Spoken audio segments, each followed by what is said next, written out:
Okay. Would Good you afternoon, like me to go into everyone. share screen? Why don't you wait one moment while I introduce Okay.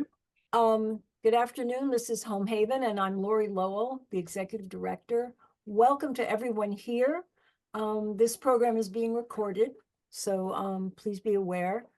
I'm delighted to introduce Andrew McLaren, who will be speaking about the Yale British Art Gallery, past, present, and future, with other commentary that I can't remember at this moment. Andrew will be sharing his screen, and I suggest that you put your view to speaker rather than gallery. That will make whoever's speaking, show up and everyone else goes away, okay? And please mute yourselves at this moment. Andrew has suggested that we save Q&A for the end of the program. So please hold your questions. If you have a tech issue, you can always call the office. Kate will pick up. If you have something that you just need to say, you can put it in the chat and I will monitor the chat. So I'm just going to say briefly that Andrew is a most active and welcome member of Home Haven. He's very involved with East Rock Village, and he serves on several committees. Most importantly, I think, is the board, as well as fund development. And he recently spearheaded our Great Give effort, along with several other people of that committee. So Andrew, we appreciate you so much, and it is so generous of you to give us your expertise today. So with that, I turn it over to you. And again, everyone, please mute yourselves. Thank you. Okay, with any luck, this share will work. And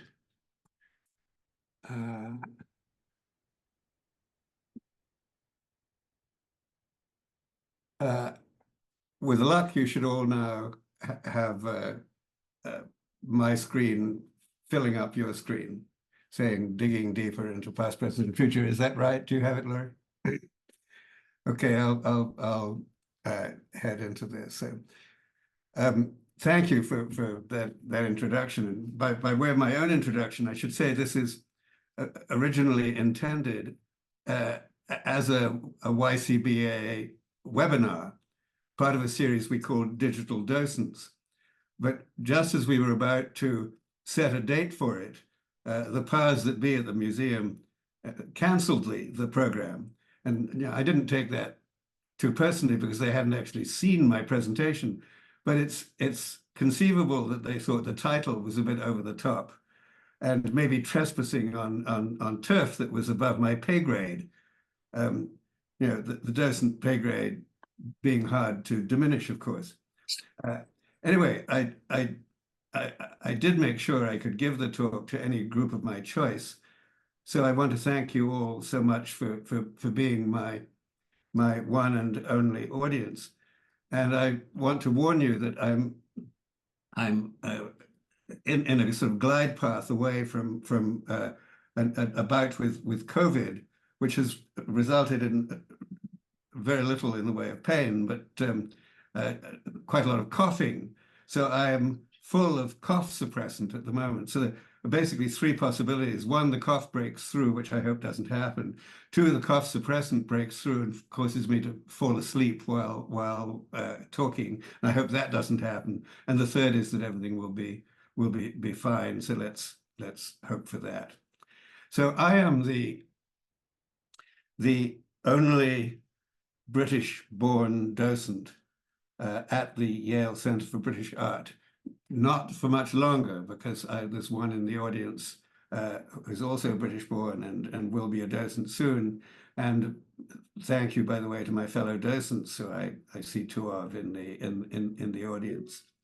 I'm extremely pleased by the museum exploring the relationship between my two countries through the lens of both history and art, and constantly thinking about and revising conclusions as they go along. Because, of course, telling the truth about the past is the only way to understand the present. And and possibly even to grope one's way into the future.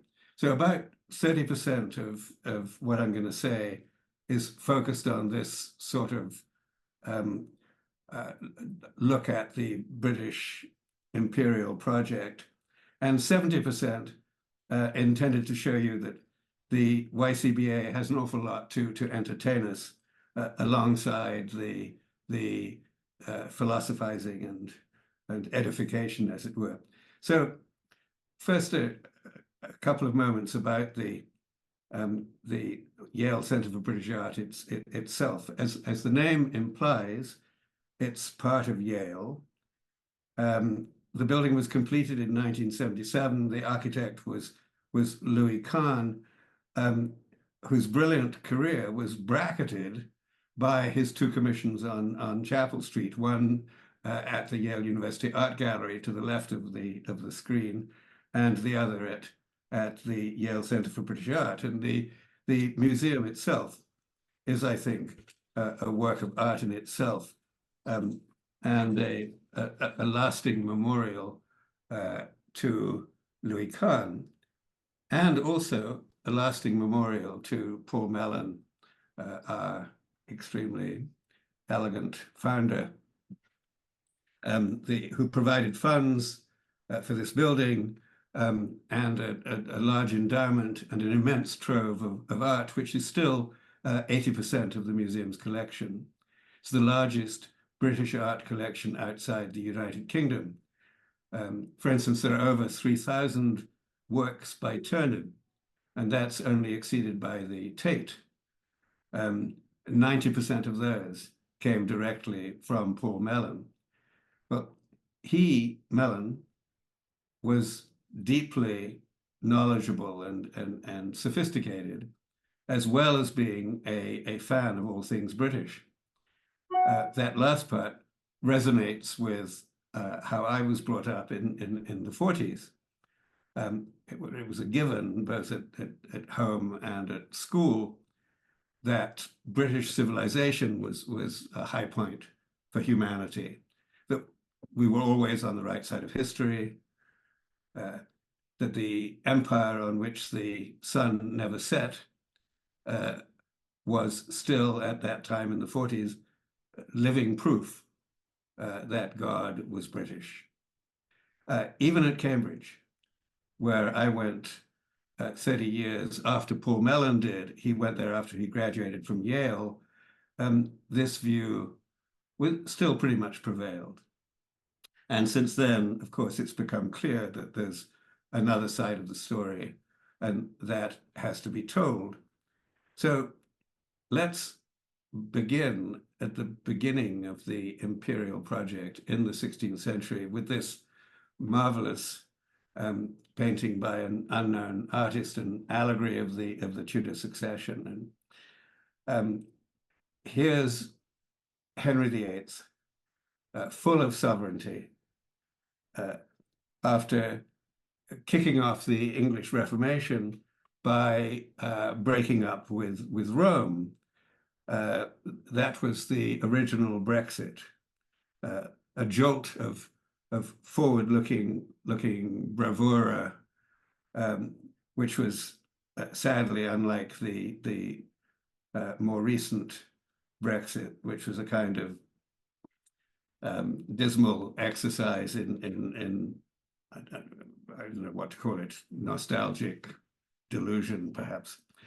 The painting is actually rarely propaganda in the form of a question. Which ruler comes best after Henry? Which ruler follows Henry the best? Is it Catholic Mary on the left, plus Philip, her husband, and the gentleman on the far left of the screen, who's Mars, the god of war? Is she the one? Or how about Elizabeth on the right, who's standing next to the short and short-lived Edward VI, plus the dashing-looking figures of peace and plenty? The answer kind of is made by the painting itself. notes the size and splendor of Elizabeth. And it's also a bit of a cheat, because the answer when this painting was made was already entirely clear. When this picture was painted was just after the 1588 defeat of the Spanish Armada.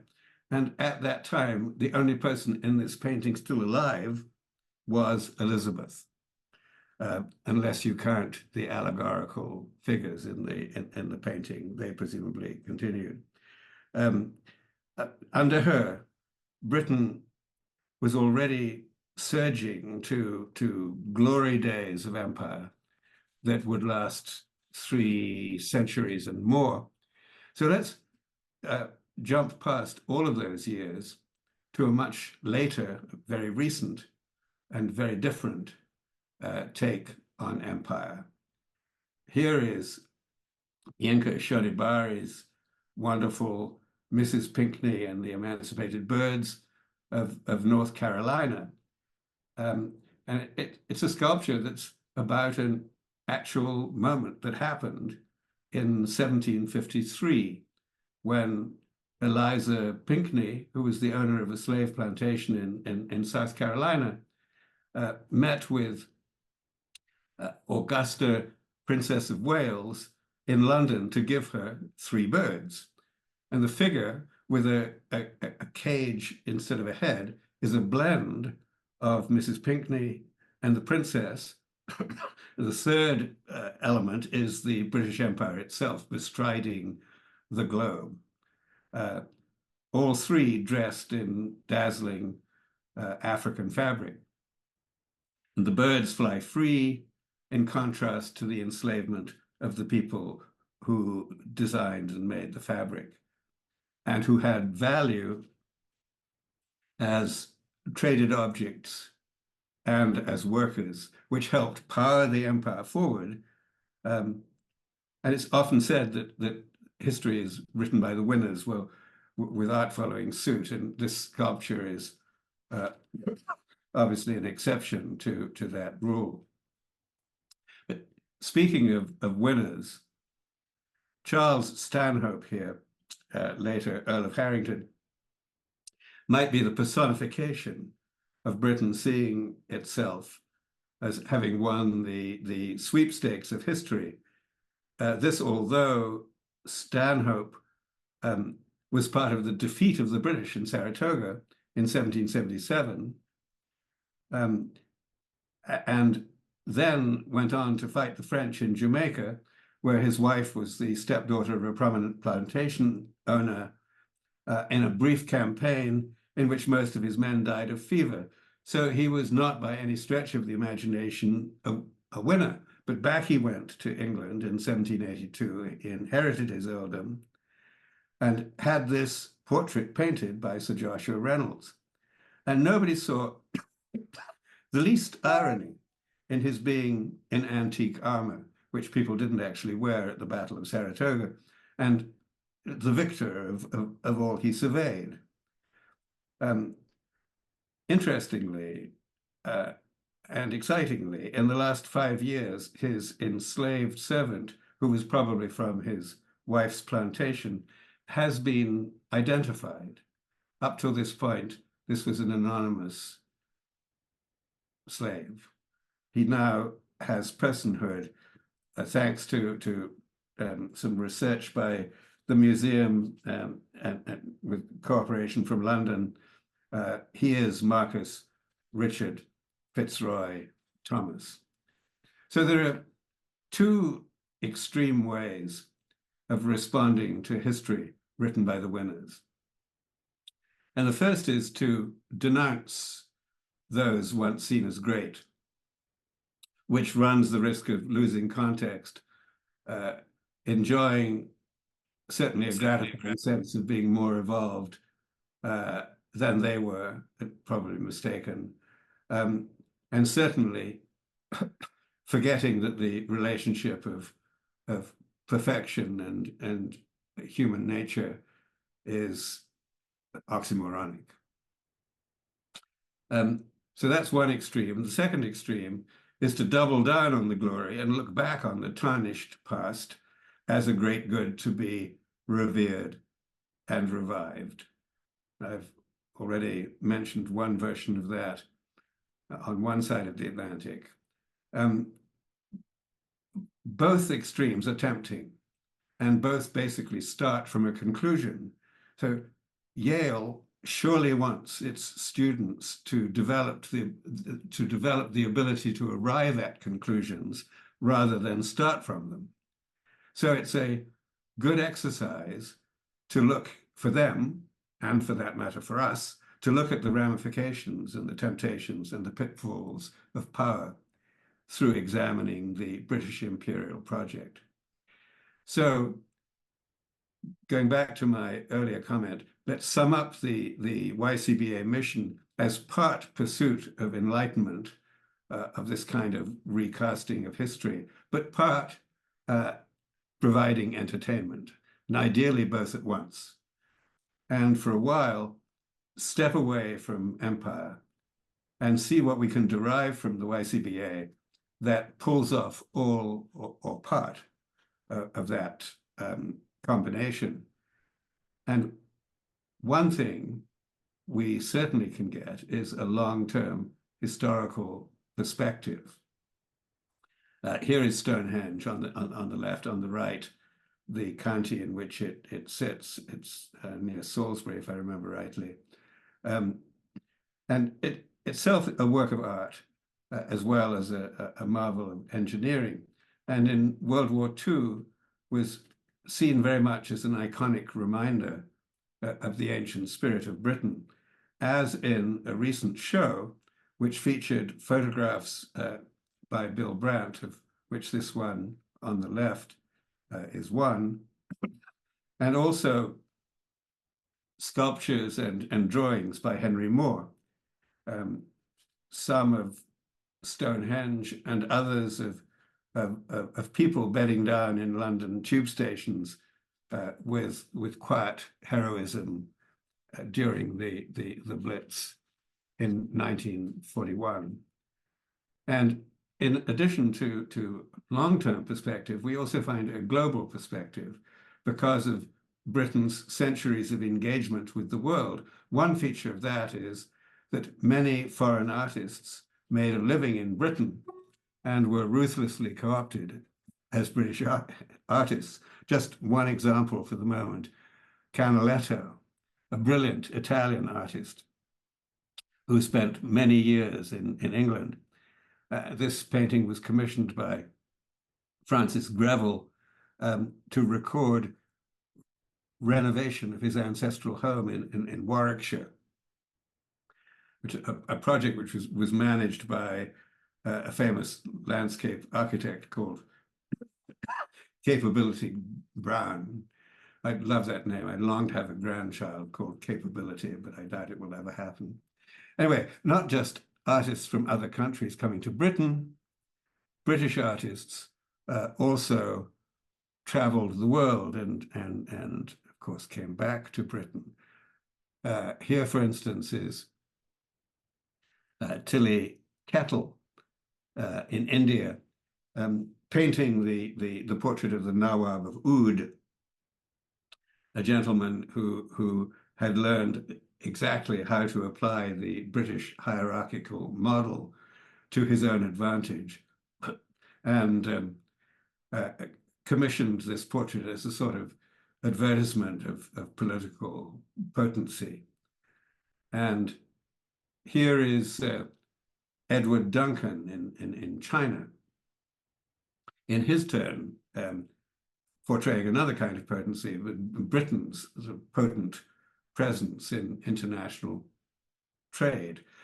It's a lovely, lovely picture, but the thing that pops out at you is that flag.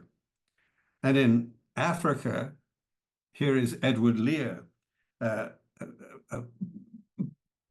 poet and a painter, perhaps even more famous for owls and pussycats putting to sea in beautiful pea green boats, but his art was fabulous. This painting is of a well-fortified redoubt in Egypt, indicating that the sword is sometimes quite a lot mightier than the pen in the management of empire. And in the Caribbean, another Italian painter, Agostino Brunias, portraying the beginning and end point of trade in an actual market in the West Indies. Another piece of propaganda here. He's saying there's peace and prosperity here in the West Indies. And not only that, we all get along together, so come and join us. And in addition to artists from other countries, we of course also have world-class artists of our own who are British to the core. And let's take a look at three who were the centerpiece of a recent exhibition of highlights from the YCBA permanent collection across the street at the Yale University Art Gallery. More than half of the exhibition went to Constable, Turner, and Bonington, all painting in the first half of the 19th century, and all three superstars. Here is Constable, who slogged on doggedly, painting the surroundings and works of humankind for the greater glory of God. Hugely time-consuming was the process that he had for his 6-footers. This is the first step for one of them. It's an oil sketch, a diminutive oil sketch. It's less than 8 by 10 inches. Done on the spot, shortly after the death of his wife, which he said explained the subject. He said, I am a ruin of a man. But the sketch is brilliant. I'm not quite sure what that red line across it is, but there it is. Rapid brush strokes catch the essence of what he wanted to paint. The next step after this for him was a full-size oil sketch, roughly 6 by 4 feet, painted in the same kind of way, with the same high speed, virtuosity, and panache. And we have one of those at the YCBA of a different subject, Stratford Mill, which many prefer to the finished painting at the Tate. And in this case, the Tate has the sketch, and we have the finished painting. And here it is. There's the tiny sketch, and there's the finished painting. And I'm sorry about this red line which has appeared. I have no idea how it's there, but just ignore it.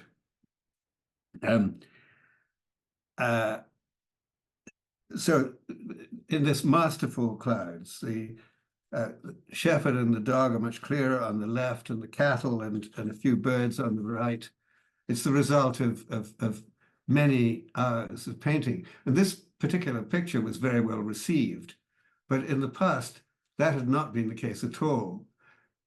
Constable only began to be appreciated in England after his Haywain, another 6-footer, was exhibited in the Paris Salon in 1824, where it got rave reviews and won a gold medal. This painting came 5 years later than that, and finally, at the age of 53, Constable became a full member of the Royal Academy.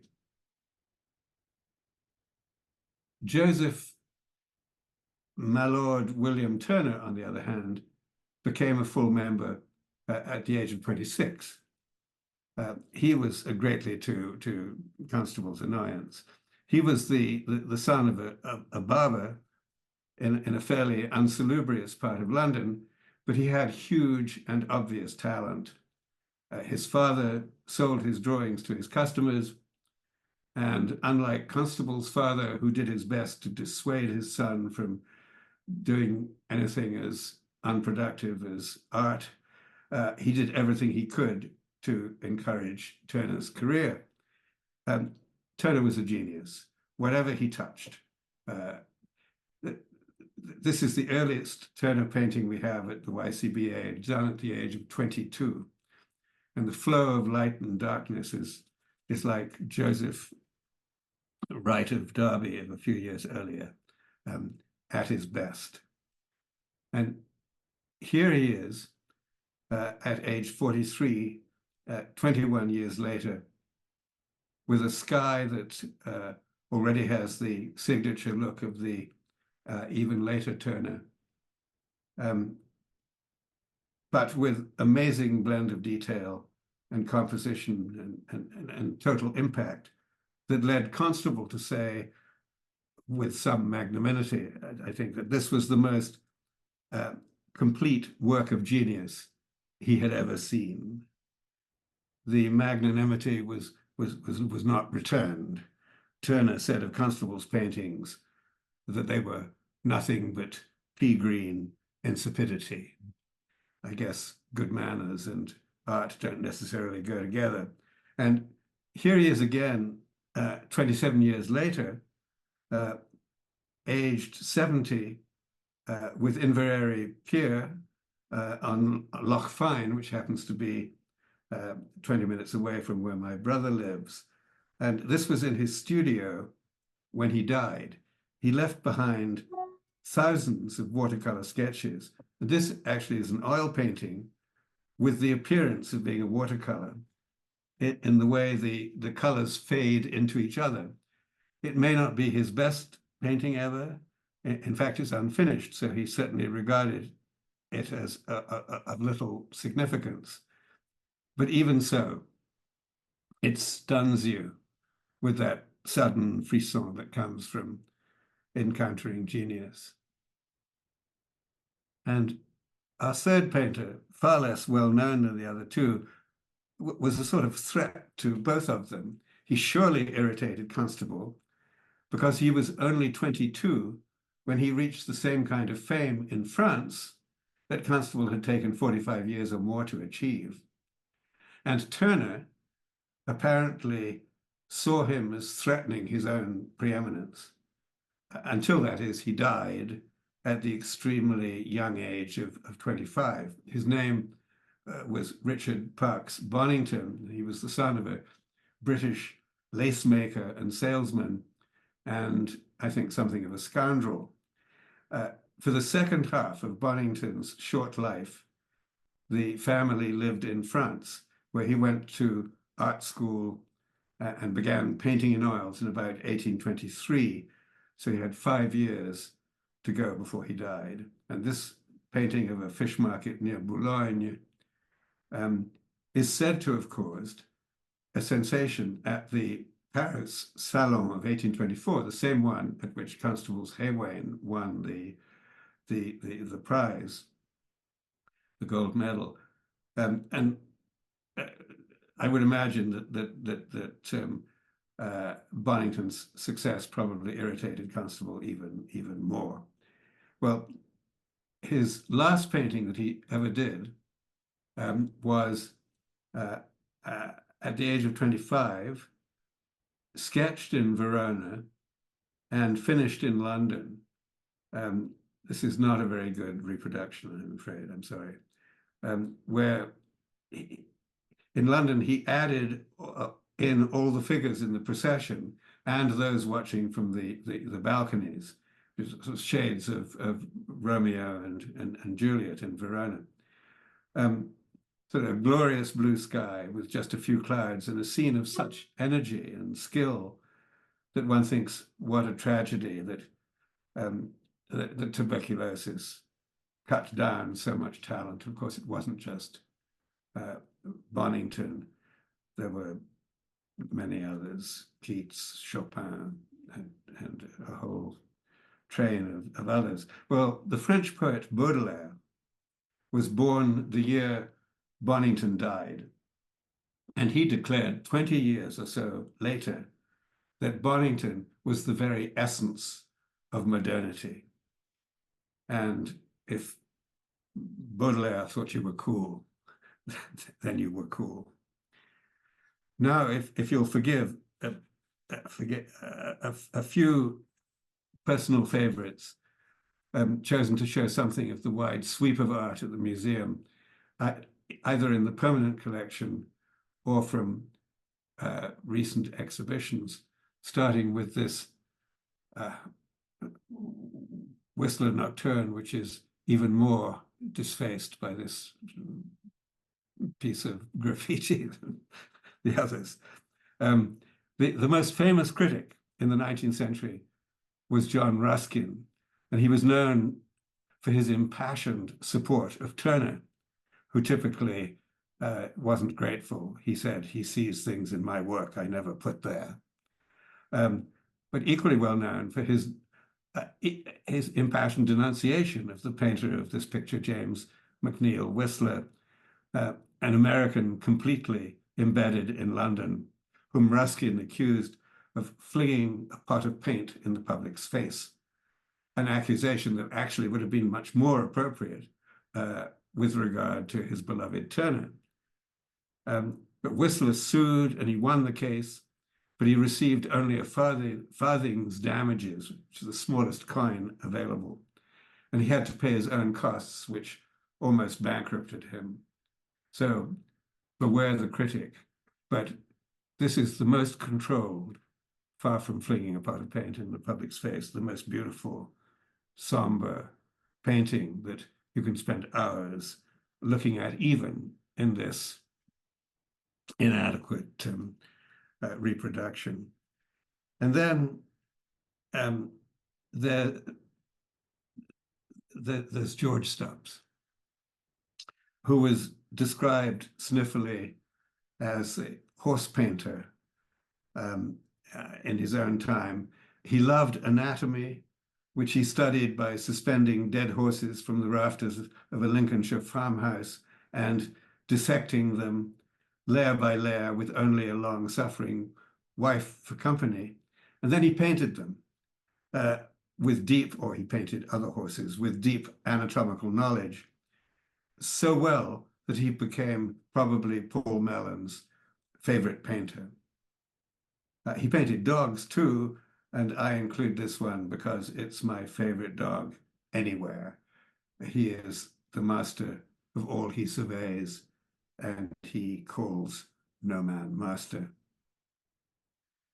And then there's William Blake, another poet and artist, perhaps of more note than Edward Lear, with instantly recognizable style, full of not so suppressed sensuality.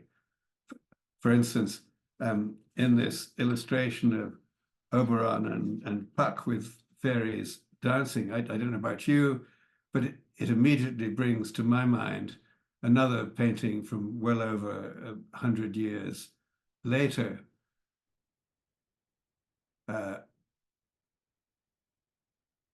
There you have to, maybe Henri Matisse didn't borrow from Blake, but you have to think that maybe they had access to the same choreographer. So I want to move on to 4 women artists. In past centuries, there were relatively few British women artists of note, but that is very much changing. I want to show you a brilliant 17th century artist and 3 more modern ones. The one on the left here is a 17th century portrait by Mary Beale of her son Bartholomew. And what's extraordinarily striking about it, to me, is that it comes across as completely modern, more modern in some respects than the painting on the right by Gwen John 2.5 centuries later. Gwen's brother, Augustus, who was more famous than she, said that Gwen was a better painter. And he was undoubtedly seeking contradiction from whoever heard him say that, and he certainly would be annoyed that critics today agree with him entirely. On into the present day, Cecily Brown, born 1969, a very recent, wonderful hunting scene, which is halfway between the representational and the abstract, a modern treasure. You can spend hours looking into it and finding shapes that you think are deers and others that you think are hounds, and it's a very beautiful work. And for the fourth one, this is one small taste of an exhibition that covered 2 floors of the museum a couple of years ago by Bridget Riley. That takes a further major step into abstraction. Bridget Riley, still painting in her 90s. The exhibition of her work was extraordinary and a major coup for this museum. Her work is unquestionably brilliant, if also somewhat dizzying. Now, I want to go back from the general topic of what the museum does to entertain, to ways in which the YCBA has addressed revisions in our understanding of Britain's history and art. And 2 pairs of paintings come to mind. The first pair here has a painting on the left by the American Kehinde Wiley of the British artist Lynette Yadom-Boakye, set beside the portrait on the right that Wiley used as a model and an inspiration, which was painted 250 years earlier by George Romney. It's a portrait of the landowner, Jacob Morland. So Lynette becomes a model of power and privilege, with an expression of perhaps slightly ironic self-assurance and entitlement. It's a great painting. She had, by the way, a brilliant exhibition of her own at the YCBA 3 or 4 years ago. And the second pair on the left, it's attributed to John Verelst's painting of Elihu Yale with members of his family. And on the right, Titus Kafar's take or follow-up from that. Titus Kafar takes a slightly different approach to reassessing the portrait of Elihu Yale than did Kehinde Wiley, with its cast of privileged characters and an enslaved servant. The title of it is Enough About You, which is what he says to the assembled gentleman as he plucks out the young slave, has him look out at us with the same direct, in-your-face look as Lynette Boakye had in the previous painting, and frames him in a gilt frame, and then attaches his portrait to the crumpled up original painting. These 2 pairs of paintings, together with the scholarship that led to the identification of the Earl of Harrington's page that I referred to earlier, point out that it's only in the last 10 years that there's been a real shift in addressing the British relationship to slavery. I was taught that Britain was always fighting for abolition. I hate to let go of Winner's history, but over 3 million slaves were transported across the Atlantic by British slave traders in British ships, and that has to be acknowledged. So in my view, the greatest pleasures of the museum are its special exhibitions, and I've already mentioned several of those, because contemporary artists can illuminate for us this country's past as well as that of Britain. I spoke of digging into the past, the present, and the future, and want to mention 3 exhibitions that do just that. Here's the first one, the whole of it. In September 2022, the museum displayed Lynching Tree, by British artist and filmmaker Steve McQueen. It's just a single work, a color photograph mounted in a light box. And it shows a large poplar located on the outskirts of New Orleans, a tree which appears in McQueen's film 12 Years a Slave from 2013, which was once used as an actual gallows for enslaved Black people. We expected strong reactions to this and gave viewers various opportunities to talk about it and also to post written responses. And in general, these were contemplative and sorrowful. The case was slightly different with another exhibition by Mark Quinn. Some people reacted with anger to this. They felt he had used Black pain illegitimately as subject matter, and his reply was that he was simply depicting history being made, and he felt this belonged to everybody. This oil painting of Aisha Evans at a Black Lives Matter protest of the shooting by police of Alton Sterling in Baton Rouge in 2016 was part of a series of these history paintings. And what he did was to buy the rights to photos like the one on which this painting is based, and then spend months copying the painting in oil. This is a complete oil painting based on a photograph. And then the last phase was to overpaint it by splashing on the same colors used in the copying, some of the same colors. And my personal reaction to this, I react to this with very strongly. I think the lone figure of Evans stands for all of the protesters, is the protest.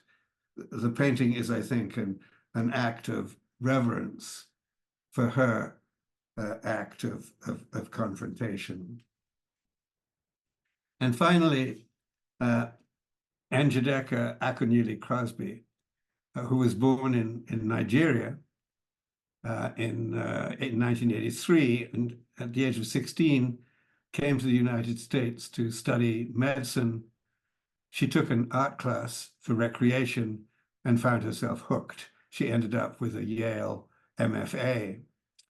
And part of her practice was to transfer Nigerian images from magazines and photograph albums from her own family to her paintings through a sort of process based on acetate. This is a self-portrait. The radiator is from her apartment in Brooklyn. The table is from her grandmother's house in Africa. Her hairdo is from an African village. And she based a series of paintings, which was the basis for the exhibition here, on a book by an African novelist called Alma, and the title of which was The Beautiful Ones Are Not Yet Born, which showed the corruption of Ghanaian and Nigerian political life. A corruption that Akunyili Crosby hopes will be transcended. And the title of this painting is a long one: The Beautiful Ones Are Not Born Yet, Might Not Hold True for Much Longer. And that transmits her feeling of optimism and her sense of imminent change. So in a nutshell, McQueen's work looks to the past with horror and empathy, and Quinn's work looks directly at the present moment with rage and reverence. And Akeneely Crosby looks to the future to transcend the present with profound belief that that transcendence is not far off.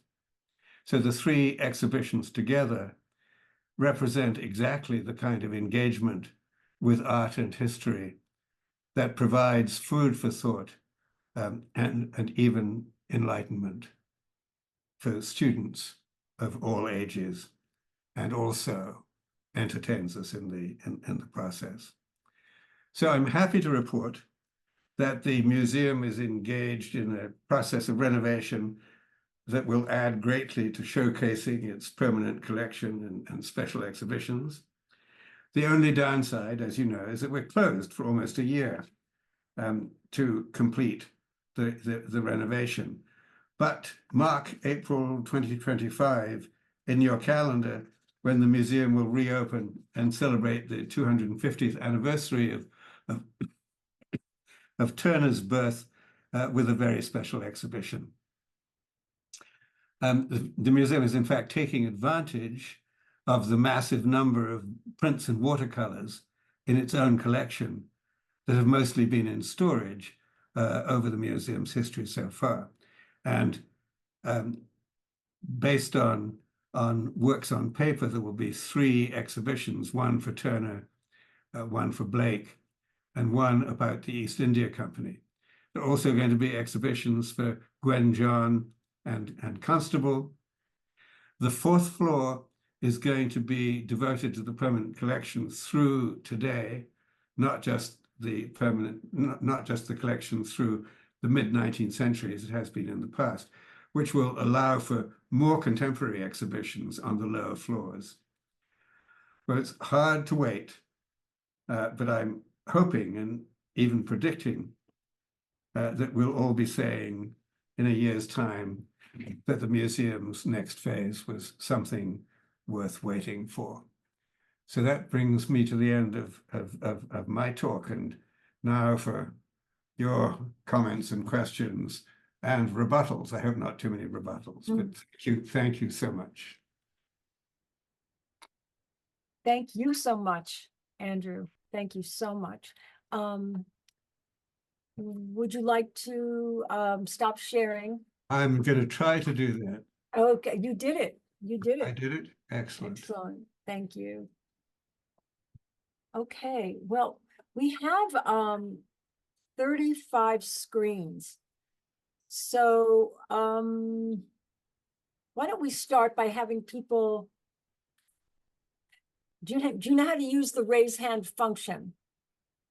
Why don't you call on people, Laurie? Okay, I will call on people. So just wave your hand, and when I see your hand waving, I will call on you, and I'll keep track of who goes first. So any comments or questions? Harriet Bergman, please unmute yourself. Thank you. Hi, I'm currently reading Henry James's letters to his brother, and he saw a bunch of Turners at Ruskin's house, putting together a whole bunch of Did he people. really? How great. Yes, but he thought Titian was the best artist he saw in England. Ruskin did. No, James did. James did. Henry James said, yeah, Titian was the best, but he did see a bunch of Turners. Excellent. Well, thank you for that. That's great. Great. I hope I haven't silenced all of you. No, you haven't. Go ahead, Judith.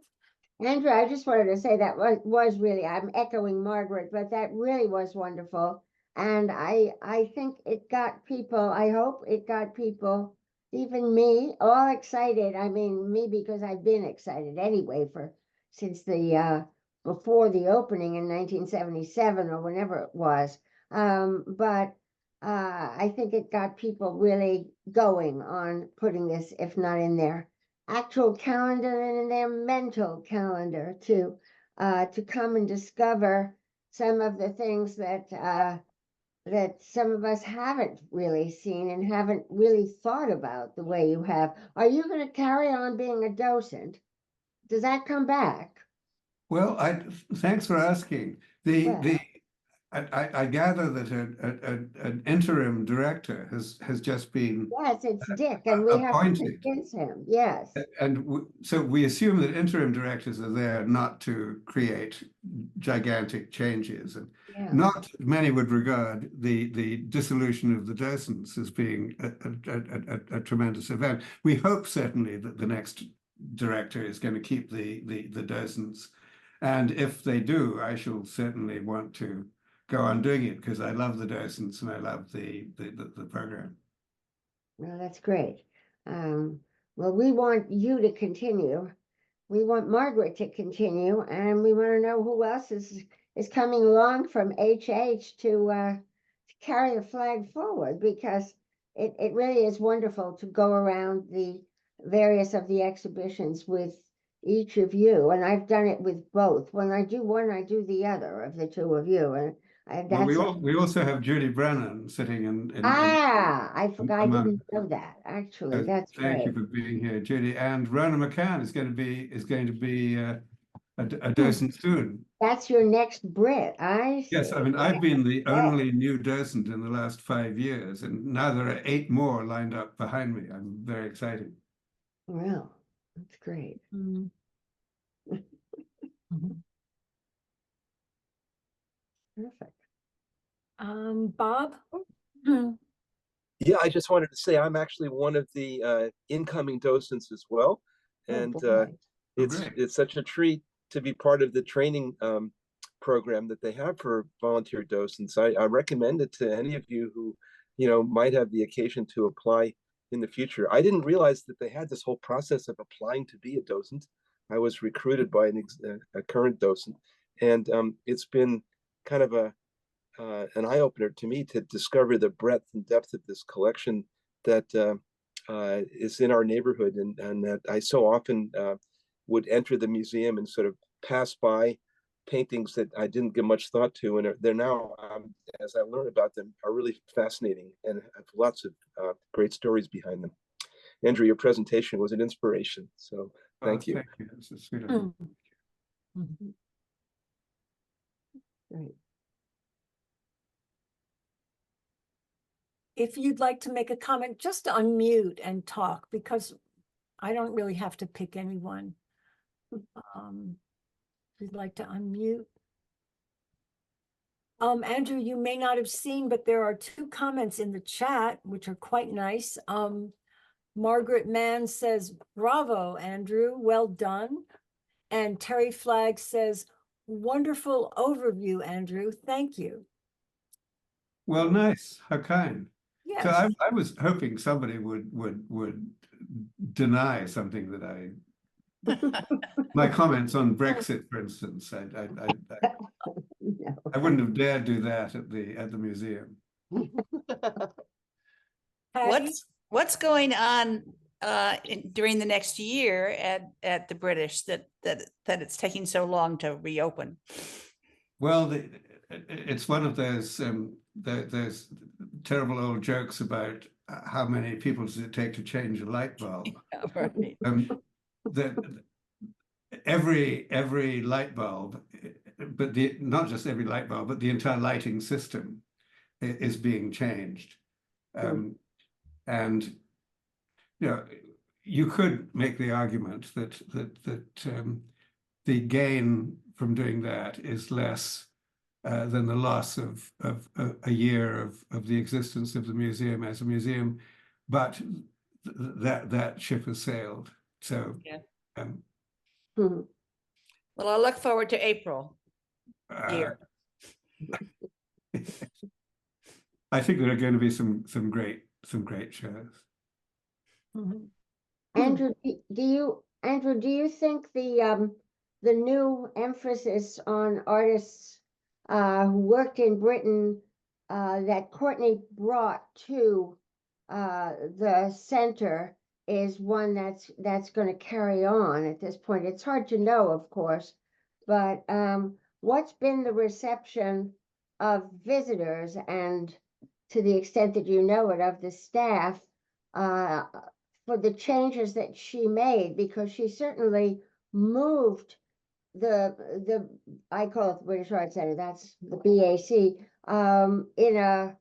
in a different direction, more than other directors had before, even though they all tried to move it one way or another.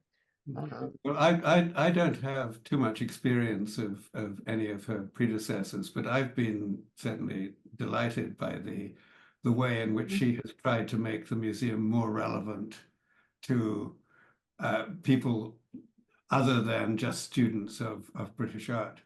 And I think and certainly the education department has tried to figure out ways to include, to bring in school groups.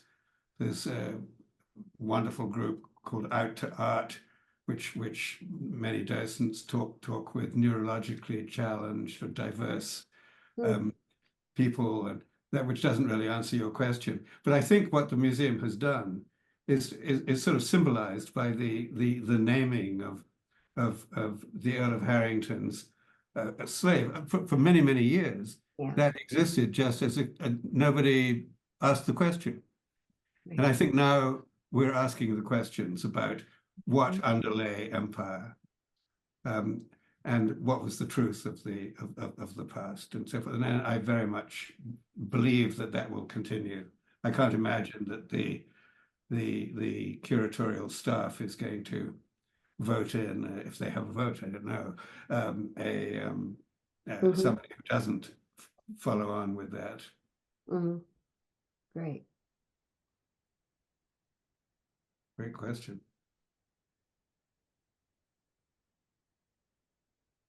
It's been a very interesting trajectory, though, from the time when Mellon was alive, and nothing after 1850 was of any interest, but also was allowed to join the collection. And then I don't know whether Duncan Robinson did anything in the 15 years that he was director in the late mid 80s to the late 90s.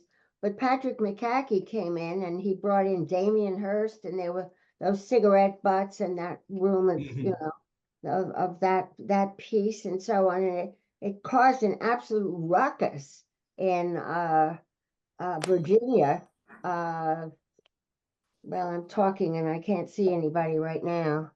But anyway, it caused a ruckus, and it led to a period of real conflict where some of us, my beloved husband included, and I were fighting for the recognition of his contribution. And then, then there was Amy, and now there was Courtney, and I don't think there were those battles anymore at all that took place. I hope not, anyway. But it's very nice to think of it, and to think of that whole, I said the word trajectory before, but it's still the right word, I think, that the center has gone through since the beginning. And you've just mapped it out so well for us in the talk. Well, I think your description of the trajectory of the last few years fills in all of the gaps that I left out because I didn't know about them. So thank you for that. It's quite a history. It's quite fascinating. I don't know if anybody's really put it together seriously, but it would be worth going over just to see how we've all changed in a way in those years, and what we're open to. Yeah. I mean, I think that's a really good point. I think that is the point, that what we've decided not to pay attention to has shifted. And we've started. Well. Well, thank you, everyone. Thank you, Andrew. Thank you so much. I think we're going to close, so you can see the applause, even though many are muted. The office will be closed Monday for Memorial Day, and I want to remind all of you that next Thursday, May 30th, we invite you to come to a live panel presentation